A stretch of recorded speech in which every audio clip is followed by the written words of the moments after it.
Hey all, Heretic here, and I've got some big news. I've got all the returning cards. We have the cards that existed in the game or exist right now, but are going to come back slightly different.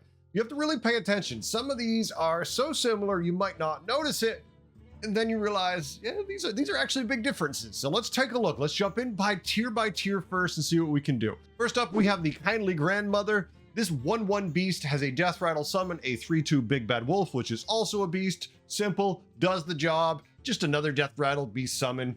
Makes sense. Good card. Now we have the tier 1 1/3 Naga mini-myrmidon. Spellcraft, give a minion +2 attack this turn. Another classic.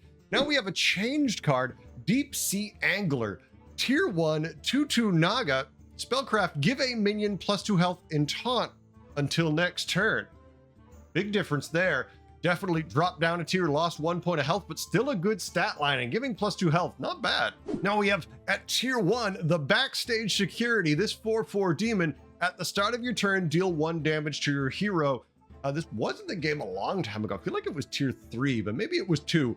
No one was ever really excited to play it. Now it's on tier 1. I mean, it definitely has some stats to it, but you're paying for that in the form of health, so it'll be interesting to see how much use it gets. Also, we have the Wrathweaver returning. 1/4 Wrathweaver. After you play a demon, deal 1 damage to your hero and gain +2/+1. So another old favorite, tier 1 2/2 pirate Deck Swabby. Battlecry, reduce the costs of upgrading the tavern by 1. I loved this card. I used to love cycling this even towards the later part of the game, especially when you could generate them for free at a reduced rate. There's lots of interesting ways you can, get these things out there, and I definitely like this card. This will be a good early game card. Obviously, you don't want it late game. Once you're tier 6, it does nothing, but hey, if you're getting it for free, who cares? We have the now tier 1 3/1 Elemental Molten Rock. After you play an Elemental, gain +1 health.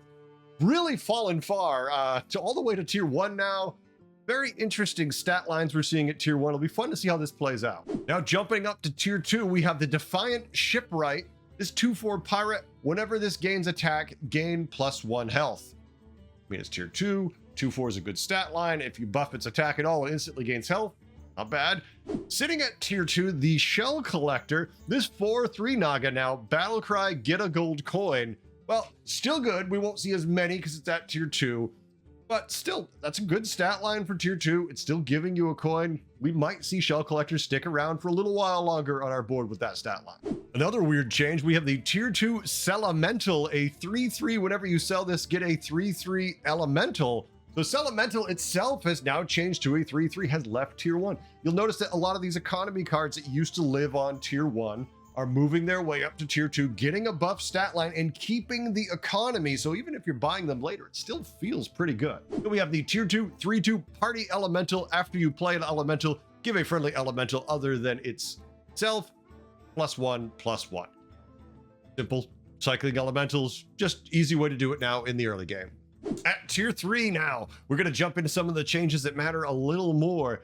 Taragosa's back. Tier 3 4/4 dragon. This permanently keeps your enchantments from combat. So that means any buffs that hit this during the combat phase, be it health, attack, whatever, are permanent. Nope. Warning to self. Also, debuffs would be permanent too. So if you hit this with a Bramble Witch, ow. Owie, ow, ow, ow. Did Bramble Witch leave? I don't think so. Don't taunt your Taragosa in a lobby with Bramble Witch. Another one of my favorites back, the tier 3 3/3 Murloc Scourfin. Death Rattle, give a random minion in your hand +5/+5. This is one of my favorite Murlocs. I love tripling into this early, or just you get to 3 and there it is, and just instant tempo. If you're playing the right hero, you get a lot of value from this. I really like Scourfin. We also have Malchezaar, Prince of Dance, a 4/3 demon, 2 refreshes each turn, cost health instead of gold. I believe this used to be tier 4. Stat line still very respectable at 4/3. Does the job, not complaining at all. Heedless Hoarder is back. This card caused some problems, so I'm surprised it's back, but it was only in some weird fun builds, so it's only going to be a problem sometimes, but it's a great card to cycle when you're just playing Murlocs. This 4/5 Murloc, whenever you sell this, give a friendly minion this minion's stats. And if you golden it, it does it twice if it's the same, and I'm sure it is, so big value there. We also have the Disguised Grave Gut Robber.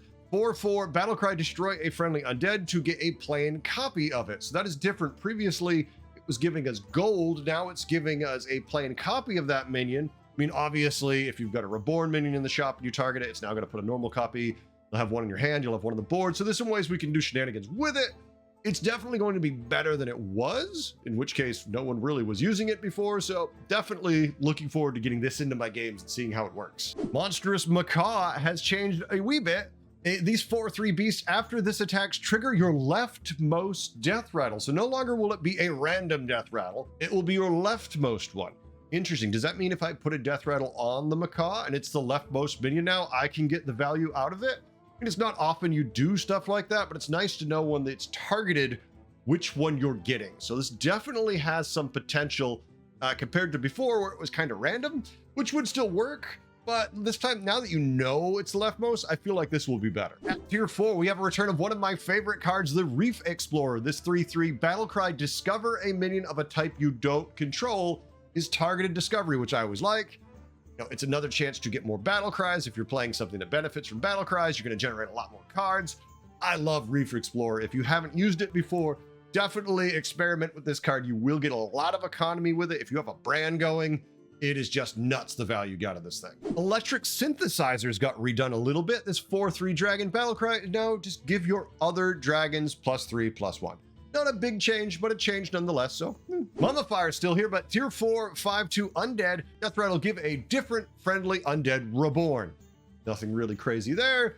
Just a different tier, I believe. Over at tier 5, we've got some big old favorites coming back. Starting with the 6/2 neutral Leroy the Reckless. Death Rattle, destroy the minion that killed this. Yes, Leroy's back, folks.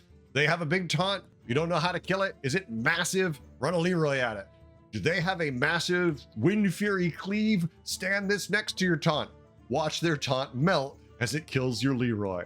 This card is a good all-purpose deal with big-ass minion card, so get ready.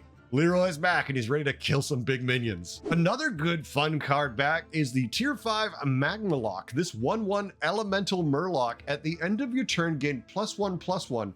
Repeat for each minion you played this turn. This card is not super powerful, crazy like you think it might be, but it's still very good and very consistent. If you're playing a Murloc board and cycling cards, or Elemental board doing the same thing, you could see where the value in this thing is. If Master of Realities was still here, thank you, it's gone. This would be a very disgusting combo, so it's good that these don't exist at the same time. The Gem Smuggler's back, now a 4/3 Battlecry, put 2 blood gems on all your other minions. Good Battlecry, if you have a brand or anything that doubles it, obvious value, so good card. Octosauri Rap God's back. This 5/6 beast is summon a 2/2 tentacle. It gains +2/+2 permanently after you summon a minion in combat. So as long as it's alive, the more things that you have dying around it, the bigger the thing this summons gets. Now, it used to be a tier 6, so obviously it's at 5. We're going to see more of these. We're going to get a little more value out of them, so it'll be fun to see how this works out. I enjoyed this card. I have no problem. Daggerspine Thrasher got a little bit of a change because it's at tier 5 now. This 4/8 Naga, whenever you cast a spell, gain Divine Shield, Wind Fury, or Venomous until next turn. You triple it, those are permanent buffs. So, I mean, not bad. I'm just sad it's at 5 because I like scam counter cards like this. The fact that it's at 5 means there'll be less of them for me to use. But at the same time, that's for my opponents to use too. And we only have one card changing at 6, but it's a little change, so still worthy of mentioning. Goldrin the Great Wolf, a 3/3 beast, is now Death Rattle for the rest of this combat. Your beasts have +3/+3. Same as it currently is, just a different number. So still a good card, definitely worth getting if you're playing beast, but that's it. That's the only changes we have at 6.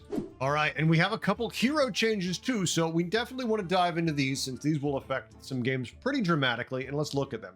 First, we have Malygos can now target spells. Originally, you can only target minions, but now that you can target spells, you can find spells from a similar tier, so obviously this is going to be a very big value for Malygos, who I feel is already very good, so I have no problem with that change. Hooktusk now discovers from 3 minions instead of 2, so a nice change to Hooktusk. Poor Hooktusk's buddy. That's what this does, if I remember right. What does it do now? Dino Tamer Bran requires 4 battle cries to get Bran instead of 5, so wow. Dino Tamer Bran now requires 4 battle cries instead of 5, so look out. Brans are going to get online a little faster and be a little nastier. Akazamik's hero power now costs 0 and chooses from one of 4 fixed secrets. So Venom Strike Trap, tactics, auto defense matrix, and redemption. His buddy discovers from the same pool of 4. That is a massive nerf to Akazamorak, and just those 4. Unless I'm losing my mind, I am not happy with those 4 secrets. This basically makes me never want to play Akazamorak. Just thinking about it and looking at it, I don't exactly remember pack tactics. I'm gonna have to look it up for the video. I'll post it. Rafam gives you a coin if the hero power didn't activate. So hey, did you use your hero power? Did they not have a minion? You get your money back. Nothing wrong with that. I love Rafam. Yasarj still gives you a minion if hero power didn't activate. Does that mean we're getting a minion from Yasarj every single turn without doing anything? Because right now, if you have a full board and you use his hero power, it still gives you that minion. It gives you a minion if hero power didn't activate. So we're just getting a free minion every single turn with Yasarj? If I'm reading that right, I liked him already before. I like him a lot more now. Oh my. The opposite of Akazamorak, please give me Yasarj. Patchwork has 30 extra life. This is a text-only change for Duo's clarity, so no difference. Patchwork. Illidan is banned from Dragon games, assuming that has to do with some of the new cards, some interactions they've seen that make him a little too annoyingly powerful. We're not gonna have to worry about that at least. Murloc Holmes is not part of the Battlegrounds Duo's hero pool. Thank you. That could be annoying. Trying to guess what your opponent has. Yeah, they could be swapping cards back and forth. Things. Yeah, let's just not mess with that because you're fighting 2 people at once. So does it pick from both their pool? I mean, yeah, let's not even deal with that. Sire Denathrius and ETC Band Manager have been temporarily removed from the hero pool from all Battlegrounds games. So that means duos, that means regular, no Sire, no ETC, no idea why. Professor Putricide has been temporarily removed from the hero pool for Battlegrounds duos. Must be something weird with the ability to pass his creations around. Maybe there's some kind of weird goofiness with that they didn't want to deal with. I don't know. Doesn't seem too bad, but finally we have 2 spells being changed. We have Fleeting Vigor, which is tier 3, 1 gold, start of combat. Give your minions +2/+1. Very different from now, but it's all of your minions. And at 1 gold, this really is a steal if you need a little tempo, so nothing wrong with that. Also, tier 3, 2 gold, Boon of Beetles has been changed. When you have space during combat, summon a 3/3 beetle, 3 left. So very different from before, where it would give all your minions a death rattle. Now it's when you have space, it's going to summon 3 beetles in a combat, it sounds like. So I actually kind of like this change. I mean, the early game, obviously you liked the current Boon of Beetles, but in the later game, when you have Reborns that this could block, you definitely didn't want to use this. If you had a Goldrin with Reborn, and it died and brought a beetle back instead of the Goldrin, you did not feel good. But now, not. It's going to give you back that Reborn from the Goldrin first, and then when there's room, it's going to then give you the beetle. There's going to be times where you still don't want this, but it's definitely more useful now than it was before. That's it. That's all the cards coming back. What do you feel about these changes? I must say, I think the early tier 1 cards, tier 2 cards, there's a lot of tempo, it feels like. They're really ramping up the stats on those low tier minions far more than we used to see. They are getting very chunky, and power creep is very much a thing, I feel. But let's see how it plays out. Maybe they're just bringing the early tier cards more in line with the mid tier. In their opinion, they've moved the economy minions up, so it's definitely going to change how we play a little bit. I'm excited. I can't wait to get back into the Battlegrounds with all these new changes, because I'm still playing every single day, but let's face it, I'm waiting for these cards right now. What do you think? What are you excited about? What are you disappointed about? Let me know in the comments below. Please like, subscribe, all that good stuff. It helps the channel grow. It helps me get you more news, and it helps I get more eyes and ears on this so I can keep growing and having a good time. Thanks for watching all. I hope you learned a few things, and I hope you had a good time. Catch you next time. Later.